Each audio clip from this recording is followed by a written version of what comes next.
भोजपुरी से अभी सबसे बड़ी खबर निकल कर आ रहा है। भोजपुरी के सबसे बड़ा चैनल वेव म्यूजिक को हैक कर लिया गया है। आप लोग देख लीजिए, ओपन एआई लिखा हुआ आ रहा है। वेव म्यूजिक भोजपुरी के सबसे बड़ा चैनल, जो भोजपुरी के सुपरस्टार के पवन सिंह के गाना, खेसारी लाल यादव का गाना, सब तमाम सिंगर को गाना आने वाला था और आ रहा है।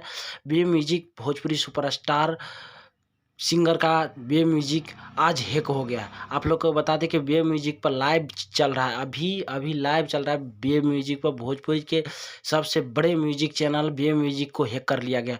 आप लोग बता सकते हैं, आप लोग इस चैनल पर जाकर सर्च करके देख सकते हैं। देख लीजिए यहाँ पर लाइव कैसे चल रहा है। भोजपुरी के सबसे बड़ा चैनल वेव म्यूजिक का नाम चेंज कर दिया गया है, वहाँ पर लाइव चल रहा है। अभी आप लोग का सबसे बड़ा अप टू डेट दे रहे हैं कि भोजपुरी की सबसे बड़ा चैनल भोजपुरी में बिहार, यूपी, झारखंड के सबसे बड़ा चैनल वेव म्यूजिक को हैक कर लिया गया। उस पर तमाम बड़े गाना है, लेकिन अभी गाना कोई डिलीट नहीं हुआ है। आप लोग को दिखाए गाना कोई डिलीट नहीं हुआ है, लेकिन वेव म्यूजिक चैनल पर लाइव चल रहा है। आप लोग को दिखा दे, यहाँ पे देख लीजिए लाइव चल रहा है। लाइव वेव म्यूजिक चैनल का नाम चेंज कर दिया गया। ये विदेशी लोगों को मस्ती हुए वीडियो लाइव चल रहा है वेव म्यूजिक का।